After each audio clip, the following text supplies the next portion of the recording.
Coming to you live from the Now Media Newsroom. I'm Jim Czek. You're watching Now Media. With me, John Carpay from the Justice Center for Constitutional Freedoms. And today we're going to talk about death by 1,000 clicks. And it seems to be like that is getting more and more to be the truth with this Liberal government. They want more bills, more control. And this is another report you guys just put out. Thank you for the report. Maybe tell us a little bit about the report and what we can expect from it. Well, this report, as far as I know, is the first of its kind that puts together the trajectory of the combined effect of a half dozen bills. Two of them passed, three of them now before Parliament, and one of them that might be brought back. And the six of them together give the federal government control over the internet. So very briefly, we've had Bill C-11, the Online Streaming Act, has already been passed into law. It extends the authority of the CRTC over every podcast, videocast, and website in Canada because it called everything broadcasting. So prior to the Online Streaming Act, the CRTC had legal authority over radio and television, as its name suggests, the Canadian Radio, Television, and Telecommunications Commission, the CRTC. But so they've expanded the definition of broadcasting. So this interview that you and I are doing right now is subject to the authority of the CRTC. Now, they haven't yet flexed their muscle and really exercised it, but they have the power in there to monitor and measure what content is Canadian, as defined by them, and to give favorable algorithms for discoverability so that Canadians will see certain things more so than other things, violating the principle of net neutrality.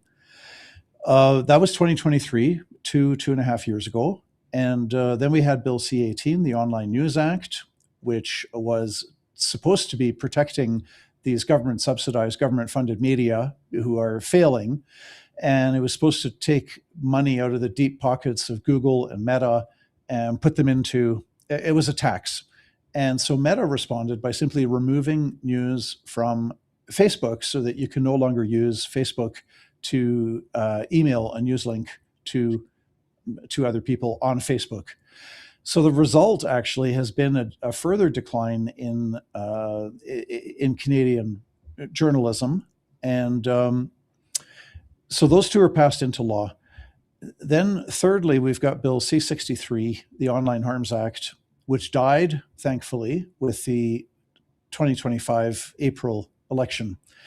This is a horrible, probably the worst of the six. It would have created a brand new digital safety commission to enforce the federal cabinet's censorship regulations about internet content.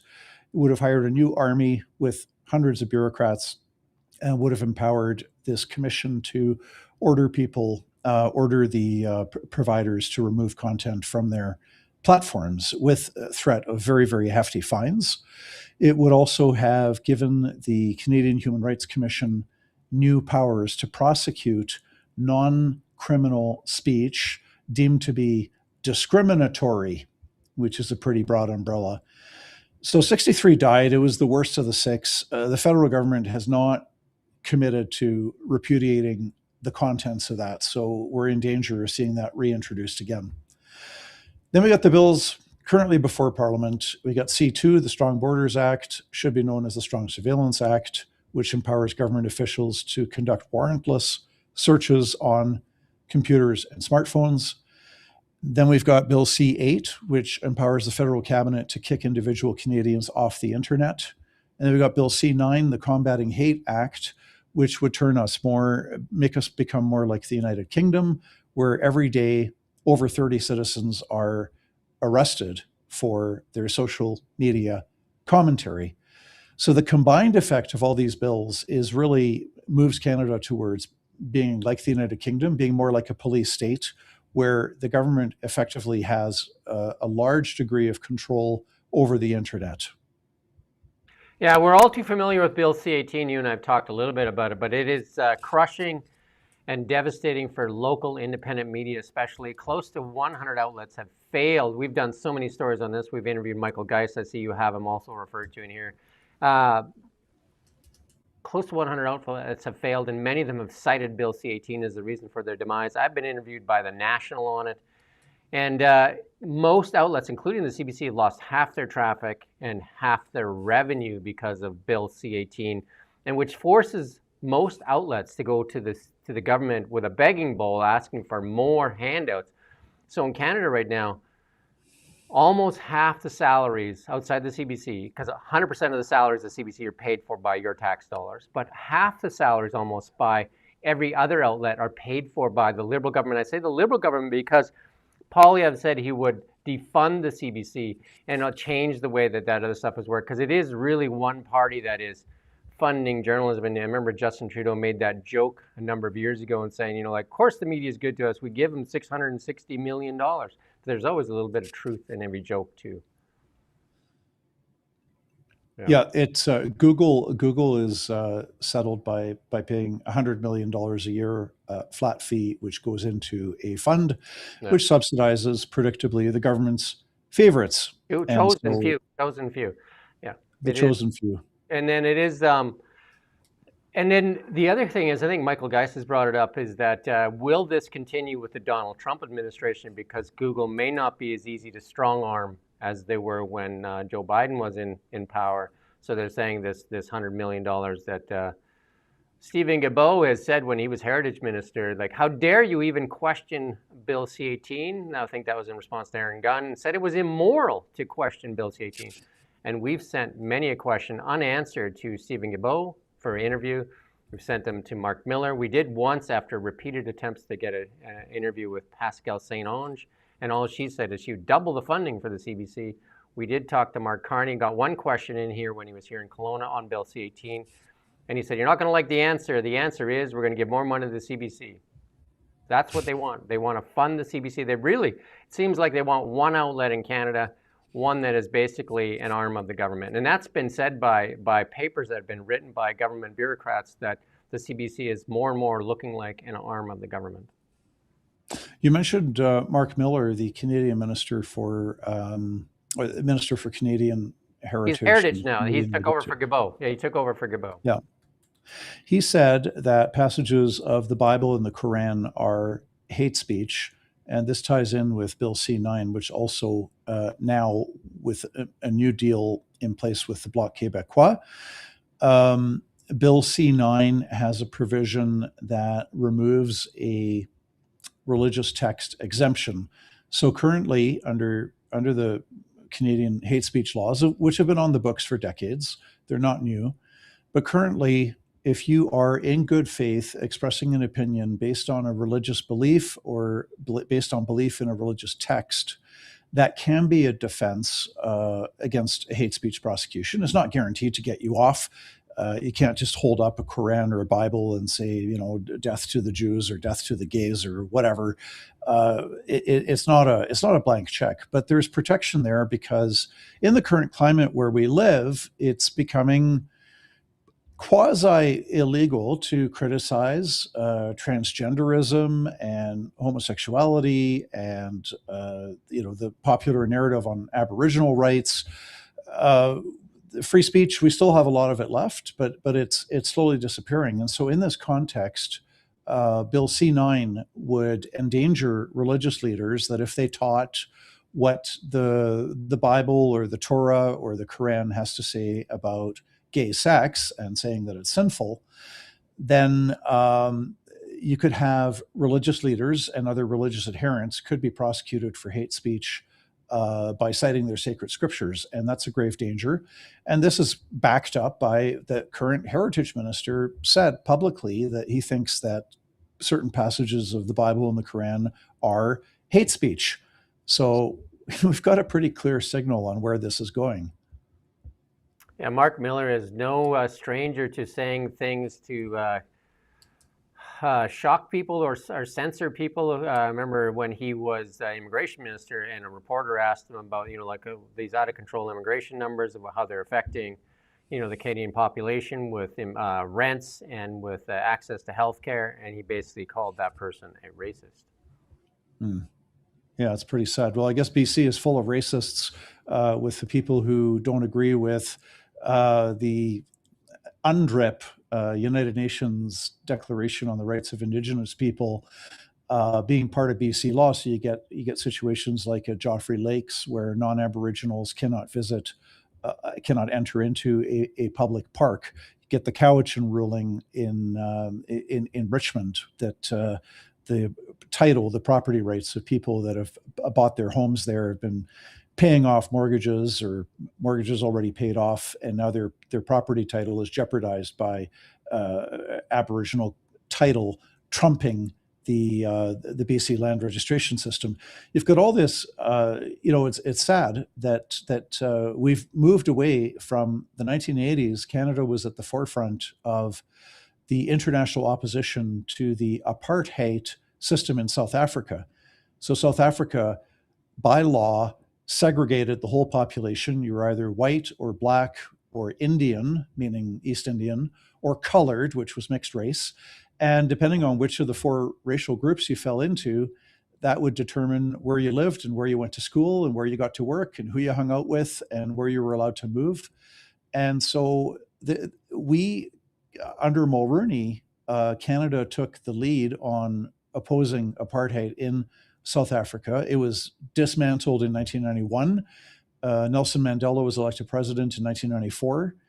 But now here we are in Canada. We got blatantly racist laws that say that some people, because of their ancestry, have special legal rights, different legal rights. And everything I'm saying now is another example of what could get you in trouble for questioning the narrative. How much do you think all of this is due to a suppressed and crippled and corrupted media in Canada, how they're getting away with a lot of stuff? Because like I said, I've asked people to help us on, because we've done probably 30, 40 stories on Bill C-18. We lead the nation on, as you know, a regional outlet, lead the nation on Bill C-18 stories. And I've asked other outlets to help us. And they've said, oh, we can do stories together. And I said, help us with Bill C-18. They're just like, no, we don't want to do that. We don't want to risk our funding. So we have outlets that are basically recognizing that the funding to them, we had a model that worked. They took away our audience of 200,000. And it's not just Facebook, it's Instagram as well, right? So it's both those platforms. And we had government that we did with BC Lotteries, and they would spend a lot with us on our stuff. And then they said to us right away, they said, we're going to pause all our advertising with you until you get your Facebook and Instagram back. So one arm of the government takes it away, and the other arm says, we're not spending any money with you. You don't have an audience anymore. Right? And then there's other people now saying, well, we can't do stories that go against the liberal narrative because they'll take away our money. Fortunately, and no, it is a problem. I mean, in terms of racist laws, we have a multi-billion-dollar Aboriginal industry of consultants and lawyers and bureaucrats. If we simply recognized the principle of equal rights for all, special privileges for none, so there's no race-based or ancestry-based laws of any kind. We're all Canadians. We can all be proud of our ethnicity, whether that's Aboriginal or Chinese or Korean, Dutch, German, English, French, whatever. But we're all equal Canadians. If that was the principle that we were applying, there'd be billions of tax dollars saved, because you wouldn't have all these lawyers and consultants and bureaucrats that were, or some of these local Aboriginal bands and councils. The money's not getting to the people. You know, they get a lot of money. They don't have clean drinking water. But all of that would go away if we simply embraced this good principle of equal rights for all, special privileges for none. And then on the media side, it is 1.5 billion tax dollars per year given now. to 1.55. 1.5 billion.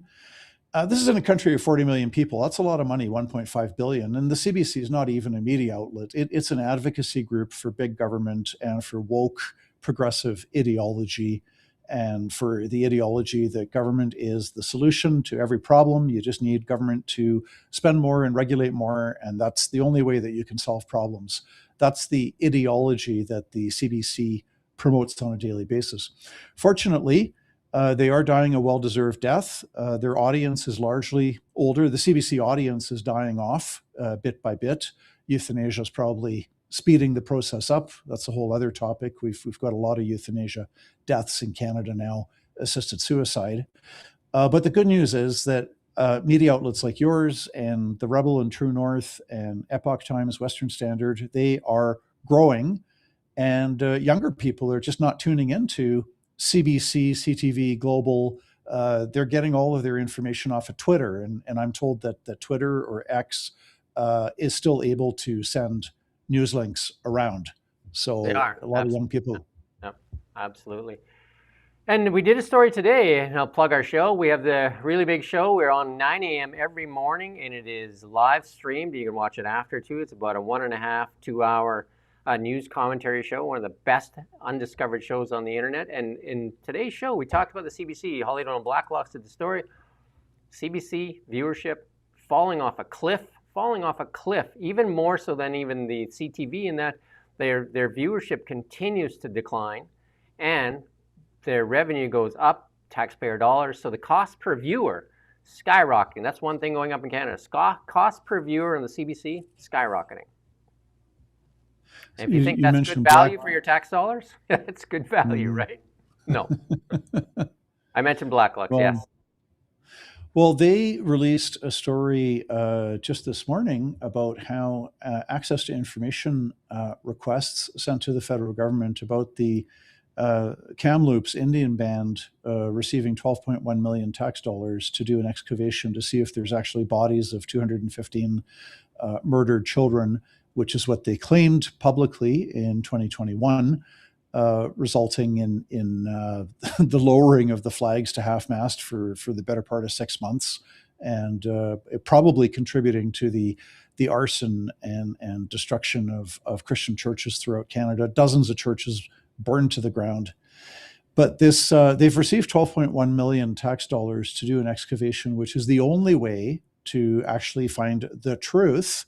We talk about truth and reconciliation. The only way to find the truth is to do an excavation, and you will see whether there are any skeletons there, any bodies buried in the ground.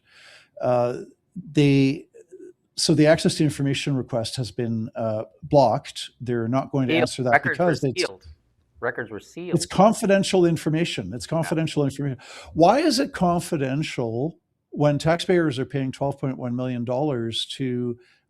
to fund an excavation to get at the truth? No. And this band is not spending the 12.1 million on that, or maybe they have spent it and they've conducted an excavation and they found no bodies and they're keeping silent about it. Yeah, the wording is different. The wording is different in this one, because usually when they say blocked, that's usually temporarily, and they try to stall. This one is records were sealed. So this means likely in perpetuity they'll be sealed, because they believe that the public won't like the answers. And this is, again, the state broadcaster. If we had a public broadcaster that actually looked out at the best interests of all Canadians, this story is not on CBC today. It's a big story. And we do it every morning. We bring up the CBC website. We outline all this fraud, waste, corruption, incompetence. And we pull up the CBC near the end and we say, where are these stories? Where is this story on the CBC today? Doesn't exist. And this, and the same thing on the viewership, the CBC. I mean, some of the people compared CBC to Al Jazeera. And Carney called the CBC the most important of Canadian institutions. Any budget cut is an attack on the Canadian identity. If elected government, they will take action to enshrine and protect and strengthen CBC for generations to come. It's only one party. This is not a government thing. When people say, well, the government's funding the CBC, it is one party funding this CBC. Well, it's all of us required to fund it with our tax dollars, but for the benefit of one political party. Although the CBC would respond and say, look, they're strictly nonpartisan, as between the Liberals and the NDP. Maybe they are nonpartisan, but it's their message philosophically is that government's the solution for every problem. We need more laws, more regulations, more taxes. No, that's a viewpoint I would go to bat for. As Voltaire said, I may disagree with what you say, but I will defend to the death your right to say it.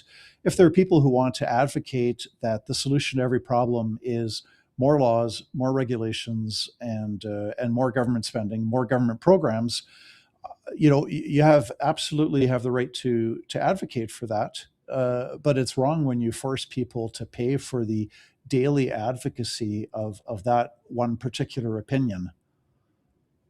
So what can people do? I know that you said when Bill C2, you and I talked about Bill C2, and then a lot of people rose up, and then all of a sudden they kind of backed off of Bill C2. They did, yeah. And so that is really the only way, is people to exercise, their voice, and to get them to do the same with these other ones that are still sitting there in the pending box, right? Well, Bill, as you said, Jim, Bill C2 has been put on the back burner, and that's because so many Canadians contacted their MPs. Now, the hot button issue right now, the topic du jour, is Bill C9. That one's going up for a vote pretty soon, and it's important for Canadians to contact their MP. I don't care if he or she is Liberal, Conservative, Bloc, NDP, Green. Urge your MP to vote against Bill C9, because C9 is going to take us in the direction of becoming like the United Kingdom, where citizens are literally arrested and jailed over their social media commentary on a daily basis. 30 arrests a day on average in the United Kingdom. And that's what Bill C9, it doesn't take us completely to that state of affairs, but it's a big step in the wrong direction. So just a short email saying, if you vote if you vote for Bill C9, I'm voting against you in the next election. That's it. That's all the email needs to say. The Trump administration, with the reaction to the digital censorship in the UK, has paused their $40 billion investment into the UK. I don't know if you saw that yet today, but that came out. J.D. Vance and Marco Rubio have been very vocal on what's been going on in the UK. And then that recent fine by the European Union on X, I think it was $150 million euros or something like that. So a lot of pushback, but they made X the #1 platform now in all the European nations. So they tried to cancel Elon Musk and X, and it backfired as usual. Yeah, well, it's important for people to push back. I released a video this morning on the season of Hanukkah, opened up in a horrible way with the shooting of Jews on a beach in Australia. Very, very sad. But I'm not Jewish, but the lessons I take from Hanukkah is that good people need to resist tyranny, rise up against it, and that when good people answer the call of duty and take action, then light is going to triumph over darkness. And because Hanukkah commemorates the recapture, the foreigners had desecrated the temple. They put up an altar to the Greek god Zeus in the holy temple in Jerusalem, and were sacrificing pigs there. That was the straw that broke the camel's back. And so there was a revolt, and then 3 years later, the Maccabean Jews retook Jerusalem, reconsecrated, rededicated the temple. And so it's a happy season that way, to remember that we need to fight back against tyranny and fight for freedom.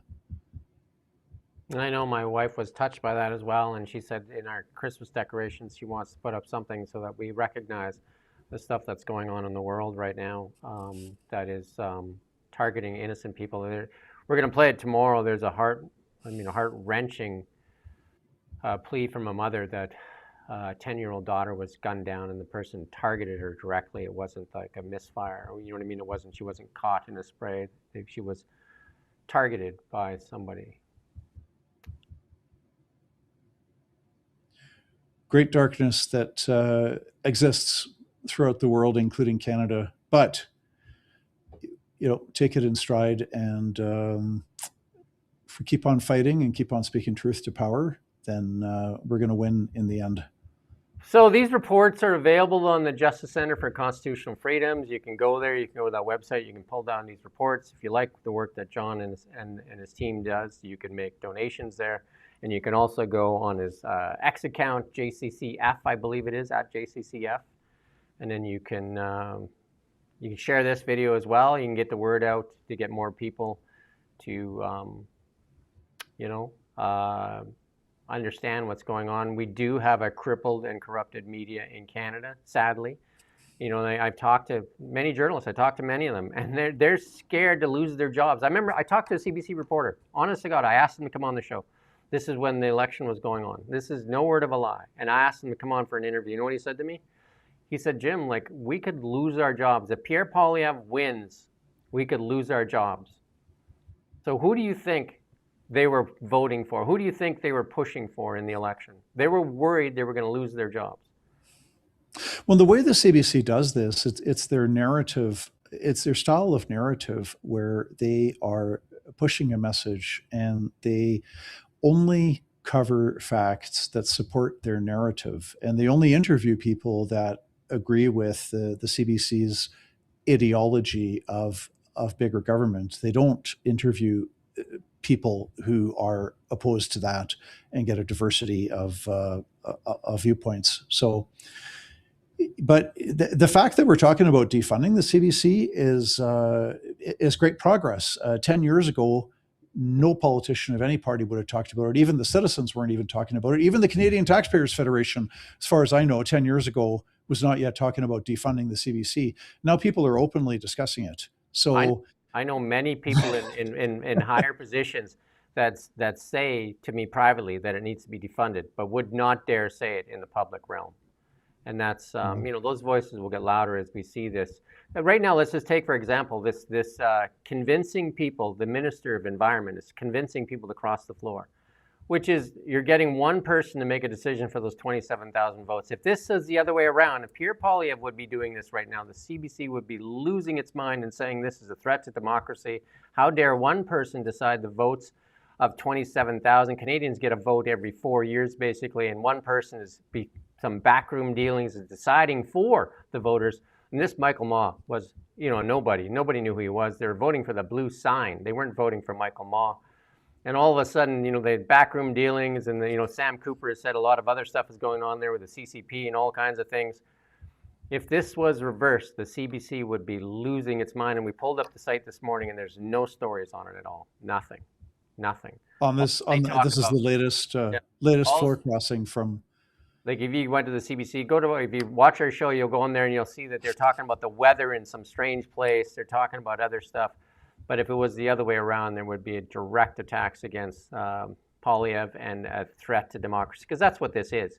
This is not democracy. Canadians did not vote for a majority government for the Liberals.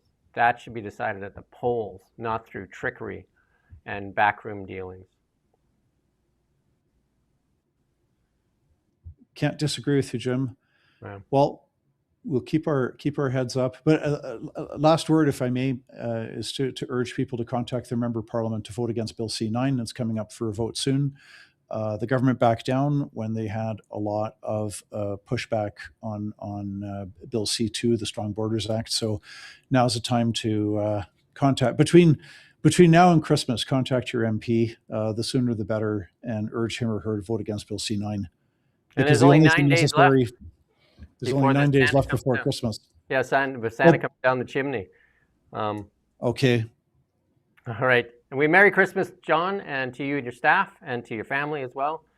And I'm assuming we'll talk in the new year. I don't think we'll find another show unless something dramatic happens here in the next few days. But we're getting close to Christmas. So with that said, Merry Christmas and Happy New Year. To you as well, Jim, and to all of your viewers and listeners. Thanks for having me on your show. And thank you for watching Now Media. We don't just report the news. We live here too. We're your neighbors, bringing you stories that matter to all of us. No government funding, no outside influence. Kelowna Now, local, independent. News you can trust.